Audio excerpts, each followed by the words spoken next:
सोचिए, अगर सिर्फ $1 की कीमत से पूरी दुनिया की अर्थव्यवस्था हिल जाए, तो समुद्र के बीच एक संकरी सी लाइन हॉर्मुज स्ट्रेट जहां से गुजरता है दुनिया का 20% तेल, और अब ईरान कह रहा है यहां से गुजरना है तो टोल देना होगा। लेकिन ये सिर्फ $1 नहीं है, ये है तेल की कीमतों का तूफान, भारत की जेब पर सीधा वार और शायद एक नए वैश्विक टकराव की शुरुआत। आखिर ये खेल क्या है और भारत पर इसका कितना बड़ा असर पड़ेगा? आइए समझते हैं। आसान भाषा में, ईरान ने हॉर्मुज से आने वाले 1 बैरल तेल पर $1 का टोल लिया तो भारत पर क्या पड़ेगा असर? आसान भाषा में समझें, हॉर्मुज स्ट्रेट से अब व्यापार करना महंगा हो जाएगा, क्योंकि ईरान अब 1 बैरल तेल पर $1 का टोल वसूलेगा। इससे भारत पर भी बड़ा असर पड़ेगा। ईरान अमेरिका में सीज फायर हो गया है। सीज फायर 2 हफ्ते के लिए हुआ है। समझौते के तहत ईरान को हॉर्मुज स्ट्रेट खोलना था ताकि वहां से जहाज निकल सकें। ईरान ने हॉर्मुज स्ट्रेट को खोला भी, लेकिन लेबनान पर इजरायली हमलों के बाद इसे फिर से बंद कर दिया है। इस बीच ऐसी भी खबरें हैं कि ईरान हॉर्मुज स्ट्रेट से गुजरने वाले तेल टैंकरों से टोल वसूलने की तैयारी कर रहा है। ईरान ने चेतावनी दी है कि कोई भी जहाज अगर बगैर मंजूरी के यहां से निकलता है तो उस पर हमले किए जाएंगे। हॉर्मुज स्ट्रेट एक ऐसा नाम जो आम लोगों के लिए भले ही सिर्फ नक्शे पर एक पतली सी जलधारा लगे, लेकिन असल में यही वह नाड़ी है जिससे पूरी दुनिया की ऊर्जा व्यवस्था चलती है। और अब इसी नाड़ी पर एक नया दबाव पैदा हो गया है। कल्पना कीजिए, समुद्र के उस संकरे रास्ते से हर दिन हजारों जहाज गुजरते हैं जिनमें कच्चा तेल भरा होता है।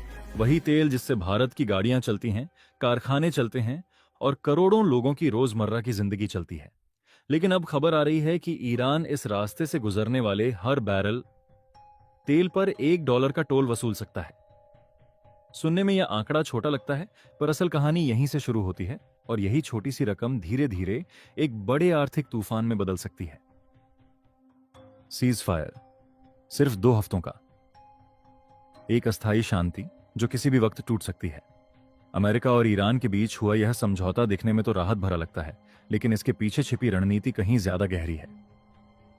समझौते की एक शर्त थी कि ईरान हॉर्मुज स्ट्रेट को खोलेगा ताकि वैश्विक व्यापार सामान्य हो सके। कुछ समय के लिए ऐसा हुआ भी।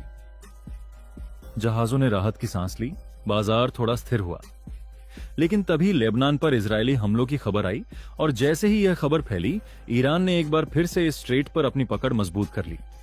अचानक दुनिया को एहसास हुआ कि यह रास्ता सिर्फ पानी का नहीं, बल्कि ताकत का खेल है, जहां हर फैसला वैश्विक अर्थव्यवस्था को हिला सकता है। अब जरा इस $1 प्रति बैरल के टोल को समझते हैं।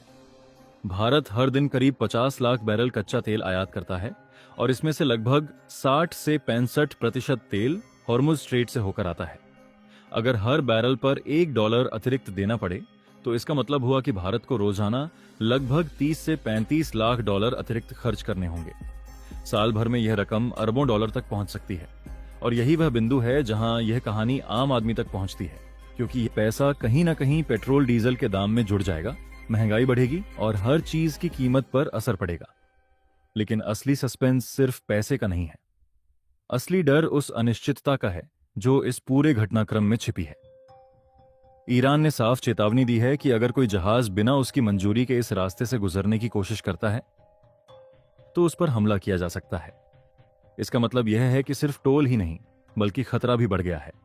जहाज कंपनियां अब इस रूट को हाई रिस्क जोन मानने लगी हैं, और जब जोखिम बढ़ता है तो बीमा, इंश्योरेंस की लागत भी कई गुना बढ़ जाती है।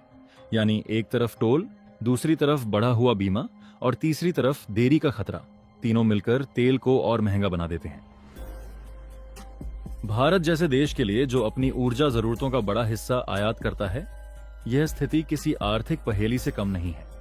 अगर तेल महंगा होता है तो सरकार के सामने 2 रास्ते होते हैं। या तो वह सब्सिडी बढ़ाए और खुद नुकसान उठाए, या फिर कीमतें बढ़ाकर जनता पर बोझ डाले। दोनों ही हालात में असर गहरा होता है। या तो बजट पर दबाव बढ़ता है, या फिर महंगाई आम लोगों की जेब खाली करने लगती है। और कहानी यहीं खत्म नहीं होती, क्योंकि हॉर्मुज स्ट्रेट सिर्फ तेल का रास्ता नहीं है, बल्कि यह वैश्विक शक्ति संतुलन का केंद्र भी है। अमेरिका, चीन, यूरोप, भारत, सभी की नजर इस पर टिकी रहती है। अगर ईरान इस टोल को लागू करता है तो यह सिर्फ एक आर्थिक कदम नहीं होगा, बल्कि एक राजनीतिक संदेश भी होगा कि इस इलाके में असली नियंत्रण किसके हाथ में है। और यही वह बिंदु है जहां यह मामला और पेचीदा हो जाता है। सोचिए, अगर अमेरिका इस कदम का विरोध करता है या कोई जहाज टोल देने से मना कर देता है और उस पर हमला हो जाता है, तो क्या होगा? क्या यह सिर्फ एक छोटी झड़प होगी या फिर एक बड़ा संघर्ष शुरू हो सकता है? और अगर संघर्ष बढ़ता है तो क्या हॉर्मुज स्ट्रेट पूरी तरह बंद हो सकता है? अगर ऐसा हुआ तो तेल की कीमतें आसमान छू सकती हैं। $100, $150 या उससे भी ज्यादा प्रति बैरल। और तब इसका असर सिर्फ भारत ही नहीं बल्कि पूरी दुनिया पर पड़ेगा। भारत ने पिछले कुछ सालों में अपनी रणनीति बदलने की कोशिश की है। रूस से सस्ता तेल खरीदना, वैकल्पिक सप्लाई लाइन बनाना और रिन्यूएबल एनर्जी पर जोर देना। लेकिन सच यह है कि अभी भी भारत की ऊर्जा सुरक्षा काफी हद तक हॉर्मुज स्ट्रेट पर निर्भर है और यही निर्भरता इस पूरे घटनाक्रम को और गंभीर बना देती है। इस बीच बाजार में भी हलचल शुरू हो चुकी है। तेल कंपनियां सतर्क हो गई हैं, ट्रेडर्स जोखिम का आकलन कर रहे हैं और निवेशक हर नई खबर पर नजर रखे हुए हैं। एक छोटी सी अफवाह भी कीमतों को ऊपर नीचे कर सकती है और यही अनिश्चितता सबसे बड़ा खतरा है, क्योंकि जब बाजार अस्थिर होता है तो उसका असर हर सेक्टर पर पड़ता है, ट्रांसपोर्ट, मैन्युफैक्चरिंग, यहां तक कि खाने पीने की चीजों पर भी। अब सवाल यह है कि आगे क्या होगा? क्या ईरान सच में यह टोल लागू करेगा? क्या अंतरराष्ट्रीय दबाव उसे पीछे हटने पर मजबूर करेगा? या फिर यह एक नई शुरुआत है जहां समुद्री रास्तों पर भी टोल टैक्सेस का दौर शुरू हो जाएगा? और अगर ऐसा हुआ तो क्या दुनिया के बाकी देश भी अपने अपने रास्तों पर इसी तरह के नियम लागू करने लगेंगे? इस पूरी कहानी में सबसे दिलचस्प बात यह है कि यह सिर्फ एक आर्थिक मुद्दा नहीं है, यह एक रणनीतिक खेल है जहां हर चाल का असर दूर तक जाता है। और भारत जैसे देश जो तेजी से बढ़ती अर्थव्यवस्था हैं, उन्हें हर कदम सोच समझकर उठाना होगा, क्योंकि एक छोटी सी चूक या एक गलत आकलन अरबों डॉलर का नुकसान करा सकता है। और इसी बीच समुद्र के उस संकरे रास्ते पर रात के अंधेरे में एक एक करके जहाज आगे बढ़ते हैं। उनके कप्तान रेडियो पर लगातार अपडेट ले रहे हैं। हर दिशा में नजर रखी जा रही है, क्योंकि कोई नहीं जानता कि अगला पल क्या लेकर आएगा। क्या रास्ता खुला रहेगा या अचानक कोई चेतावनी आएगी? और यही अनिश्चितता इस पूरे घटनाक्रम को एक सस्पेंस थ्रिलर बना देती है। आखिरकार यह सिर्फ तेल की कहानी नहीं है, यह ताकत, राजनीति और वैश्विक संतुलन की कहानी है, जहां $1 का टोल भी दुनिया की दिशा बदल सकता है। ईरान द्वारा हॉर्मुज जलडमरू मध्य से गुजरने वाले तेल टैंकरों पर टोल लगाने का प्रस्ताव केवल एक आर्थिक कदम नहीं है, बल्कि यह एक जटिल भू राजनीतिक, सामरिक और वैश्विक ऊर्जा संतुलन से जुड़ा हुआ निर्णय है, जिसके दूरगामी प्रभाव पूरी दुनिया की अर्थव्यवस्था, सुरक्षा संरचना और अंतरराष्ट्रीय संबंधों पर पड़ सकते हैं। हॉर्मुज जलडमरू मध्य, जो फारस की खाड़ी को अरब सागर से जोड़ता है, दुनिया के सबसे महत्वपूर्ण समुद्री व्यापार मार्गों में से एक है, जहां से वैश्विक तेल आपूर्ति का लगभग 20% प्रतिदिन गुजरता है। और ऐसे में ईरान द्वारा इस मार्ग पर किसी भी प्रकार का नियंत्रण स्थापित करने या शुल्क लगाने का प्रयास सीधे सीधे वैश्विक ऊर्जा बाजार में हस्तक्षेप के रूप में देखा जाता है। हामिद हुसैनी द्वारा प्रस्तावित यह व्यवस्था, जिसमें हर जहाज को अपने कार्गो की जानकारी ईमेल के माध्यम से देनी होगी और उसके बाद क्रिप्टो करेंसी में टोल भुगतान करना होगा, पारंपरिक वित्तीय प्रणालियों को दरकिनार करने की एक रणनीति भी प्रतीत होती है, क्योंकि ईरान लंबे समय से अमेरिकी प्रतिबंधों के कारण अंतरराष्ट्रीय बैंकिंग नेटवर्क, विशेषकर स्विफ्ट प्रणाली से काफी हद तक अलग थलग पड़ा हुआ है। और ऐसे में क्रिप्टो आधारित भुगतान व्यवस्था उसे वैश्विक वित्तीय निगरानी से बचने का एक वैकल्पिक रास्ता प्रदान कर सकती है। यह कदम एक तरह से ईरान की शैडो इकोनॉमी को वैधता देने का प्रयास भी हो सकता है, जिसमें वह बिना पारंपरिक चैनलों के राजस्व अर्जित करना चाहता है, खासकर उस समय जब उसके तेल निर्यात पर प्रतिबंधों के कारण उसकी आय सीमित हो गई है। हालांकि इस प्रस्ताव का एक सुरक्षा पक्ष भी सामने रखा गया है, जिसमें ईरान का दावा है कि वह इस व्यवस्था के जरिए यह सुनिश्चित करना चाहता है कि हॉर्मुज के रास्ते हथियारों की तस्करी न हो।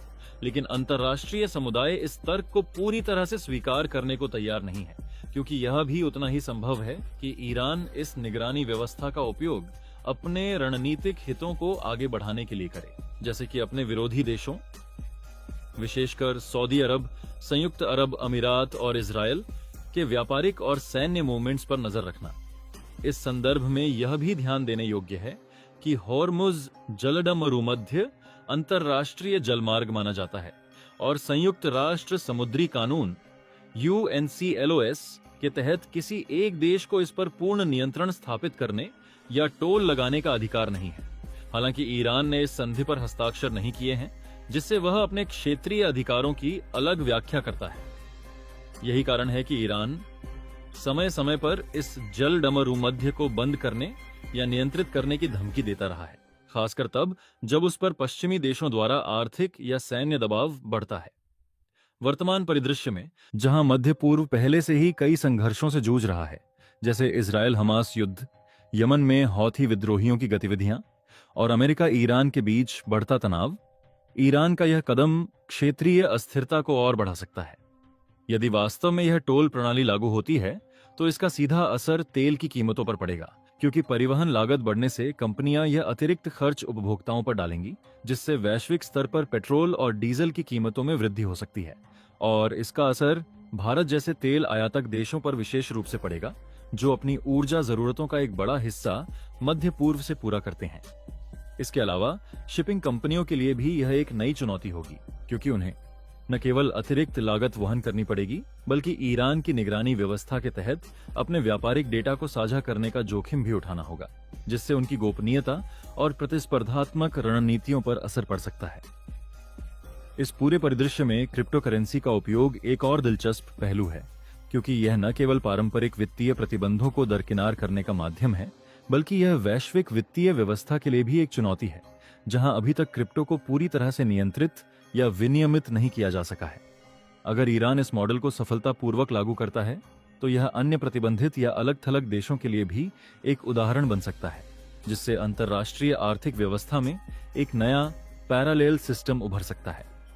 हालांकि इस योजना के सामने कई व्यावहारिक चुनौतियां भी हैं, जैसे कि क्या सभी शिपिंग कंपनियां इस व्यवस्था को स्वीकार करेंगी, क्या बीमा कंपनियां ऐसे मार्गों पर जहाजों को कवर करेंगी, और क्या अमेरिका तथा उसके सहयोगी देश इस पर कोई जवाबी कार्रवाई करेंगे।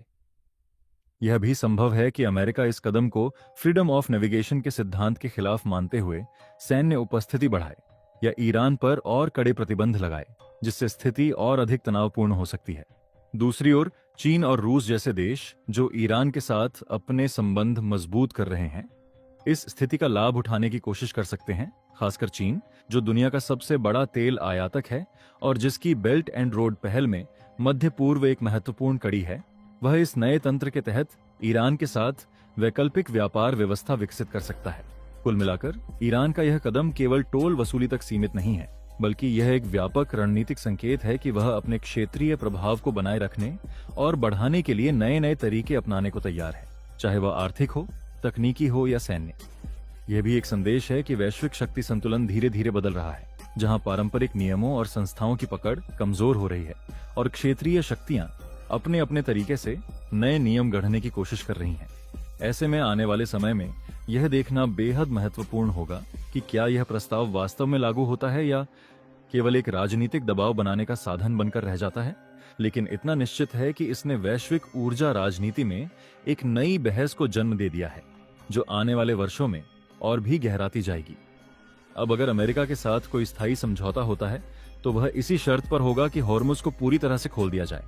40 दिन की जंग में ईरान ने दिखा दिया है कि हॉर्मुज से गुजरना है तो उसकी इजाजत जरूरी है। ईरान अब हॉर्मुज स्ट्रेट पर पूरी तरह से अपना कंट्रोल चाहता है। वह इस इलाके में अपना दबदबा बनाना चाहता है। अगर वह टोल वसूलता है तो इससे खाड़ी देशों पर भी दबाव बनेगा और मिडिल ईस्ट में ईरान एक नई ताकत बनकर उभरेगा। विश्लेषकों ने चेतावनी दी है कि अगर हॉर्मुज का पूरा कंट्रोल ईरान के पास आता है तो इससे तेल उत्पादक देशों के संगठन ओपेक प्लस के भीतर पावर बैलेंस भी बिगड़ सकता है, क्योंकि इससे ईरान के पास अपने प्रतिद्वंद्वियों के तेल पर वीटो लगाने का अधिकार मिल सकता है। तो अब सवाल सिर्फ $1 का नहीं रहा, सवाल है उस कंट्रोल का जो पूरी दुनिया की ऊर्जा पर असर डाल सकता है।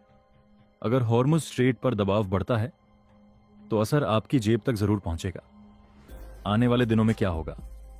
क्या यह टोल वाकई लागू होगा या फिर टकराव और बढ़ेगा? आप क्या सोचते हैं? क्या दुनिया एक नए ऑयल क्राइसिस की तरफ बढ़ रही है? कमेंट में अपनी राय जरूर बताइए। और ऐसे ही बड़े ग्लोबल मुद्दों को आसान भाषा में समझने के लिए चैनल को सब्सक्राइब करना न भूलें।